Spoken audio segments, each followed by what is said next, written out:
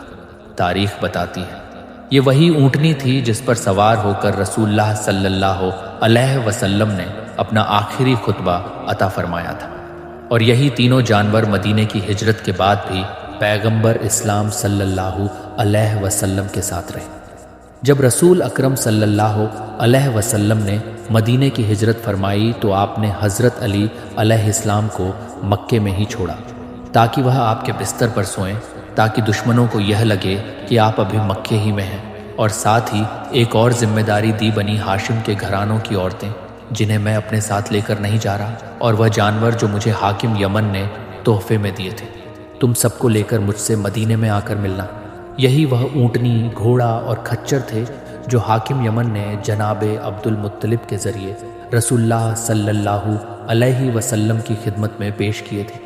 تاریخ بتاتی ہے یہ تینوں جانور آخری وقت تک پیغمبر اسلام صلی اللہ علیہ وسلم کے ساتھ رہے۔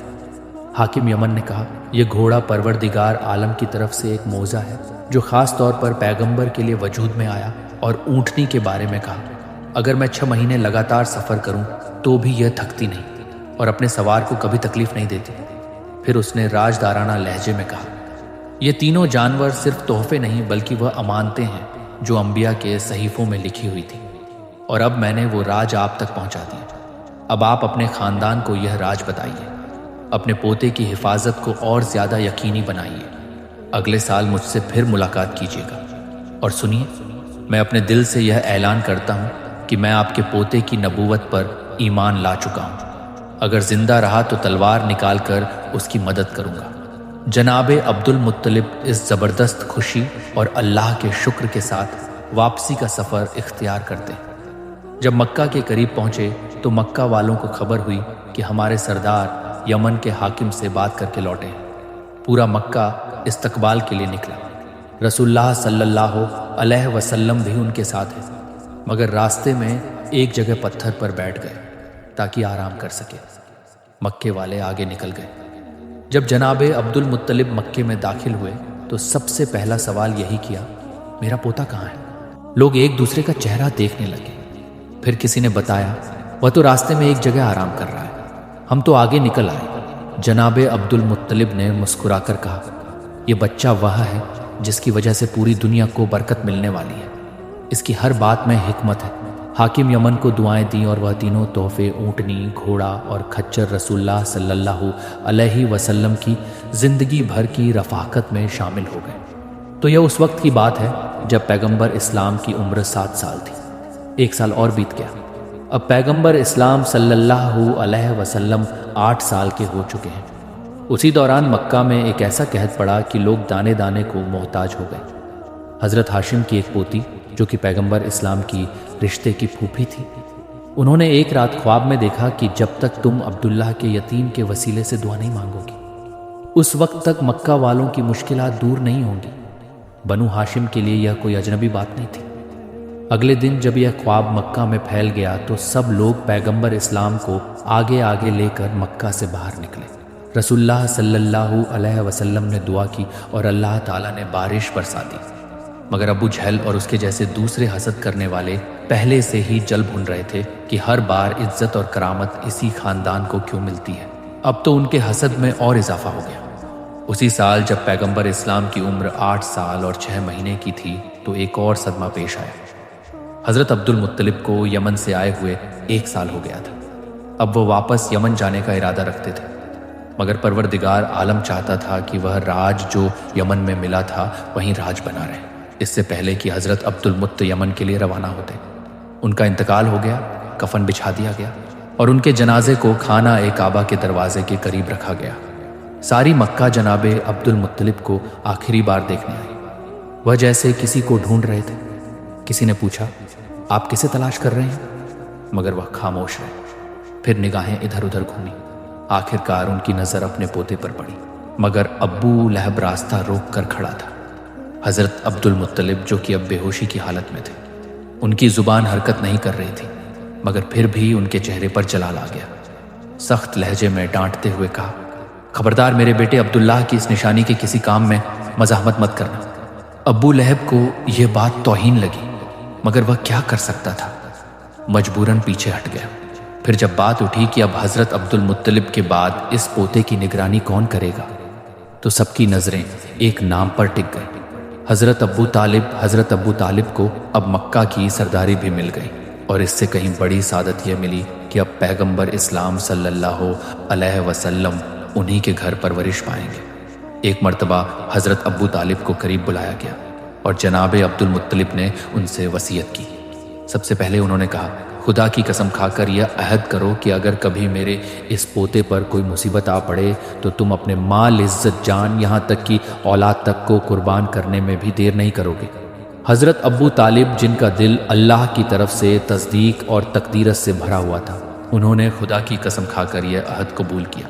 دوسری وصیت یہ کی گئی، بیٹا ویسے تو تجھے سب سے میرے اس پوتے کی حفاظت کرنی ہے، مگر خاص طور پر یہودیوں سے اور قریش کے حاسدوں سے ہوشیار رہنا۔ حضرت ابو طالب نے پورے یقین اور جذبے کے ساتھ کہا، میرے لیے یہ بچہ میری جان اور اولاد سے بھی زیادہ قیمتی ہے۔ اس کے بعد جناب عبد المطلب نے پیغمبر اسلام صلی اللہ علیہ وسلم کا ہاتھ ابو طالب کے ہاتھوں میں دیا، پھر آواز دی، اے قریش والوں، بتاؤ کیا میرا تم پر کوئی حق ہے یا نہیں؟ سارے قریش نے ایک زبان ہو کر کہا، آپ ہی کی وجہ سے ہم عزت والے بنے، آپ ہی کی وجہ سے پورا عرب ہمارا احترام کرتا ہے، ہمارے جان مال پر آپ کا حق ہے۔ جناب عبد المطلب نے فرمایا، تو پھر میرے اس حق کا واسطہ میرے اس پوتے کی مدد کرتے رہنا اور اس کے ہر حکم کی اطاعت کرنا۔ سارے قریش نے وعدہ کیا، ہم سب آپ کا یہ وعدہ نبھائیں گے۔ اس کے بعد جناب عبد المطلب نے چاروں طرف دیکھا۔ حضرت ابو طالب نے پوچھا، کیا بات ہے؟ انہوں نے کہا، میرا دل چاہتا ہے کہ میری بیٹیاں میرے سرہانے بیٹھے مجھ پر گریہ کریں اور میں اس دنیا سے رخصت ہو جاؤں۔ قریش کے دوسرے لوگوں کو دور کیا گیا، گھر کی عورتوں کو پاس بلایا گیا۔ رسول اللہ صلی اللہ علیہ وسلم جو اپنے دادا کے سینے سے لگ کر لیٹے ہوئے تھے، انہی کی گود میں جناب عبد المطلب نے اس دنیا کو الوداع کہا۔ تاریخ بتاتی ہے کہ سارا مکہ جناب عبد المطلب کے انتقال پر حقیقی معنوں میں سوگوار ہوا۔ جب رسول اللہ صلی اللہ علیہ وسلم حضرت ابو طالب کے گھر تشریف لائے تو ابو طالب نے اسی وقت سے وہ عزت اور احترام شروع کر دیا جو باقی لوگوں نے بہت بعد میں اعلان رسالت کے بعد دکھایا تھا۔ وہ اپنے بھتیجے کو اپنے بستر پر ساتھ سلاتے ایک ہی لحاف میں رکھتے تاکہ کوئی دشمن چھپ کر حملہ نہ کر سکے۔ گھر میں خاص حکم تھا، جب تک میرا بھتیجا دسترخوان پر نہ بیٹھے کوئی شخص کھانے کو ہاتھ نہیں لگائے گا۔ سارا کھانا پیغمبر اسلام صلی اللہ علیہ وسلم کے آنے تک رکا رہتا۔ تاریخ بتاتی ہے اگر کبھی ایسا ہوتا کہ رسول اللہ کا دل کھانے کو نہیں چاہتا تو ابو طالب فرمان جاری کرتے، آج میرے گھر میں دسترخوان ہی نہیں بچھے گا، سب فاقہ کریں گے۔ یہ منظور ہے، مگر یہ ہرگز برداشت نہیں کہ میرا بھتیجا نہ کھائے اور ہم کھانا کھا لیں۔ وہ یہ کہتے تھے جب میرا بھتیجا کسی کھانے میں ہاتھ ڈال دیتا ہے تو اس کھانے میں ایسی برکت ہو جاتی ہے کہ پھر ہر ایک کے لیے کافی ہو جاتا ہے۔ ادھر ابو طالب اس طرح احترام فرما رہے ہیں، ادھر ان کی محترمہ بیوی جناب فاطمہ بنت اسد وہ بھی مسلسل موجات دیکھ رہی تھی۔ وہ کہتی ہیں ہمارے گھر کے آنگن میں کھجور کا ایک سوکھا ہوا درخت تھا۔ رسول اللہ صلی اللہ علیہ وسلم ایک دن گھر میں داخل ہوئے اور آنگن سے گزرتے ہوئے اس درخت کے پاس ٹھہرے۔ جیسے ہی انہوں نے اپنا ہاتھ اس درخت پر رکھا، درخت میں تازہ کھجوریں پیدا ہو گئی۔ درخت اب بھی سوکھا ہی تھا، سرسبج نہیں ہوا مگر کھجوریں لگ گئی۔ جناب فاطمہ کہتی ہیں اس دن کے بعد یہ کرشمہ روز ہونے لگا، کم سے کم دن میں ایک بار اس درخت پر تازہ کھجوریں ضرور لگ جاتی اور میں ان کھجوروں کو توڑ کر اپنے بچوں کو کھلایا کرتی تھی۔ ایک دن ایسا اتفاقہ ہوا کہ اس کھجور کے درخت نے ناگا کر دیا، کھجور نہیں تھی۔ اب میں پریشان تھی کیونکہ عادت سی بن چکی تھی کہ ہر روز وہ درخت کھجوریں دیتا تھا۔ تھوڑی دیر بعد میرا بھتیجا رسول اللہ صلی اللہ علیہ وسلم گھر میں داخل ہوئے۔ میں نے ان سے شکایت کے لہجے میں کہا، اس درخت کو کیا ہو گیا ہے؟ اس نے تو آج کھجور دینا بند کر دیا۔ اتنا سننا تھا کہ میرے بھتیجے نے قدم بڑھائے اور درخت کے قریب پہنچے۔ جناب فاطمہ بنت اسد فرماتی ہے میں نے دیکھا کہ درخت کی شاخیں خود بخود جھکنے لگی اور رسول اللہ صلی اللہ علیہ وسلم کے چہرے کے قریب آ گئی۔ پیغمبر اسلام نے ان شاخوں سے کچھ کہا تو فوراً اس درخت میں تازہ کھجوریں لگ گئی۔ پھر میرے بھتیجے نے میری طرف دیکھ کر مسکراتے ہوئے کہا، چاچی اب تمہیں اس درخت سے کھجور نہ ملنے کی کبھی شکایت نہیں ہوگی۔ بس یہ کہہ کر وہ آگے بڑھ گئے اور میں ایک عجیب سی کیفیت میں ڈوبی اپنے ہاتھ اٹھا کر دعا کے لیے مخاطب ہو گئی۔ میں نے کہا، اے پروردگار، اگر میرے بھتیجے کا اتنا بڑا مقام ہے تو مجھے اس کے صدقے میں ایک ایسی اولاد عطا فرما جو اس کی مثل ہو اور ہمیشہ اس کا ساتھی بن کر رہے۔ جناب فاطمہ بنت اسد کہتی ہیں، جب میرے گھر میں میرا چوتھا بیٹا پیدا ہوا جس کا نام ہم نے علی رکھا تو مجھے پورا یقین تھا کہ یہ اس دعا کا نتیجہ ہے جو میں نے رسول اللہ صلی اللہ علیہ وسلم کے موزے کو دیکھ کر مانگی تھی۔ اب پیغمبر اسلام اس گھر میں ایسے رہ رہے ہیں جیسے ابو طالب انہیں باپ کی طرح محبت دے رہے ہیں، اور جناب فاطمہ بنت اسد واقعی ایک ماں بن کر ان کی پرورش کر رہی ہے۔ ناظرین، نبی پاک صلی اللہ علیہ وآلہ وسلم کی پیدائش سے متعلق مکمل واقعے کو ہم نے آپ کے سامنے بیان کر دیا ہے۔ السلام علیکم ورحمۃ اللہ وبرکاتہ۔ پیارے دوستو، سوچو، ایک ایسی جگہ جہاں آپ کو ہر دن روح کو سکون دینے والی کہانیاں، عبرت افزا واقعات اور علم دین کا نور ملتا رہے، یہ سب کچھ آپ کو یہاں ملے گا۔ مگر ایک چھوٹی سی گزارش ہے، آپ چینل کو سبسکرائب کیجیے اور ساتھ ہی بیل آئیکن دبائیے تاکہ ہر نئی کہانی کا پیغام سب سے پہلے آپ تک پہنچ جائے۔ ہماری دعا ہے کہ اللہ تعالیٰ آپ کو علم، برکت اور دونوں جہانوں کی کمیابی عطا فرمائے۔